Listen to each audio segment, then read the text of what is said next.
ಪ್ರಸ್ತುತ ಮಳೆಗಾಲಕ್ಕೆ ಅರಣ್ಯ ವಿಸ್ತರಣಾ ಕಾರ್ಯಕ್ಕೆ 4 ಲಕ್ಷ ಗಿಡ ಬೆಳೆಸಲಾಗಿದೆ. ಇದರಲ್ಲಿ 60,000 ಗಿಡಗಳನ್ನು ಶಾಲಾ, ಕಾಲೇಜು ಮತ್ತು ರೈತರಿಗೆ ನೀಡಲಾಗುತ್ತಿದೆ.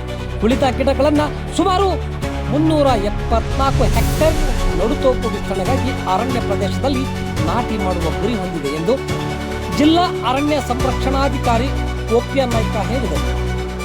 ಚಳ್ಳಕೆರೆ ನಗರದ ಚಿತ್ರದುರ್ಗ ರಸ್ತೆಯ ಮಾರ್ಗದ ಅರಣ್ಯ ವಲಯ ಅಧಿಕಾರಿಗಳ ಕಚೇರಿಯಲ್ಲಿ ಮಾತನಾಡಿದ ಅವರು, ಚಿತ್ರದುರ್ಗ ಜಿಲ್ಲಾ ವ್ಯಾಪ್ತಿಯಲ್ಲಿ 74,000 ಅಧಿಸೂಚಿತ ಅರಣ್ಯ ಭೂಮಿ ಇದೆ. ಇದರಿಂದ ಮೊಳಕಾಲ್ಮೂರು, ಹಿರಿಯೂರು, ಹೊಳಲ್ಕೆರೆ ಮತ್ತು ಹೊಸದುರ್ಗ ತಾಲೂಕಿನಲ್ಲಿ ಅರಣ್ಯ ಭೂಮಿ ಹೆಚ್ಚಾಗಿದೆ. ಅರಣ್ಯ ಕಾಯ್ದೆಗಳನ್ನು ಉಲ್ಲಂಘನೆ ಮಾಡಿ ಅರಣ್ಯ ಪ್ರದೇಶದಲ್ಲಿ ಭೂಮಿ ಸಾಗು ಮಾಡಿರುವ ರೈತರ ಪ್ರಕರಣಗಳು ಸಾಕಷ್ಟು ನ್ಯಾಯಾಲಯದಲ್ಲಿವೆ. 1980 ಪೂರ್ವದಲ್ಲಿನ ಕಾನೂನಿನಂತೆ ಅರಣ್ಯದಲ್ಲಿ ಭೂಮಿ ಸಾಗು ಮಾಡುವ ರೈತರ ಕುಟುಂಬಕ್ಕೆ 3.5 ಎಕರೆ ಇದರಷ್ಟೇ ಅವಕಾಶ ಆಗುತ್ತದೆ. ಇಲ್ಲದಿದ್ದಲ್ಲಿ ಅರಣ್ಯ ಪ್ರದೇಶದ ಸಾಕು ಭೂಮಿಯಿಂದ ರೈತರನ್ನು ಬಿಡುಗಡೆಗೊಳಿಸುತ್ತೇವೆ ಎಂದು ತಿಳಿಸಿದರು. ಜಿಲ್ಲೆಯಲ್ಲಿ 4 ಲಕ್ಷದಷ್ಟು ಗಿಡಗಳನ್ನು ನಾವು ತಯಾರು ಮಾಡಿಕೊಂಡಿದ್ದೀವಿ.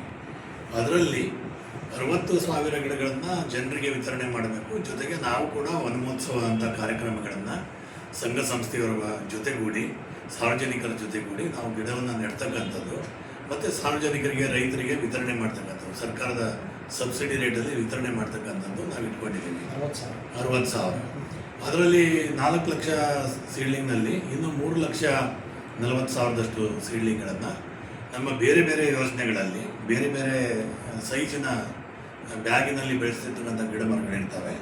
ಇವುಗಳನ್ನು ನಾವು ಸ್ಥಳೀಯ ಸ್ಪೀಸೀಸ್ಗಳು, ಇಲ್ಲಿ ನೀಲಗಿರಿ ಇರೋದಿಲ್ಲ ಅಥವಾ ಅಕೇಶಿ ಇರೋದಿಲ್ಲ, ಸ್ಥಳೀಯವಾಗಿ ಬೆಳೆಸಿರ್ತಕ್ಕಂಥ ಜಾತಿಯ ಗಿಡಗಳನ್ನು ನಾವು ನೆಡ್ತಕ್ಕಂಥ ಕಾರ್ಯಕ್ರಮ ಇದೆ. ಸುಮಾರು 380 ಹೆಕ್ಟೇರ್ ಅರಣ್ಯ ಪ್ರದೇಶದಲ್ಲಿ ನಾವು ನೆಡ್ತೋಪನ್ನು ಬೆಳೆಸಲಿಕ್ಕೆ ಈಗೆಲ್ಲ ತಯಾರಿ ಮಾಡಿಕೊಂಡಿದ್ದೀವಿ.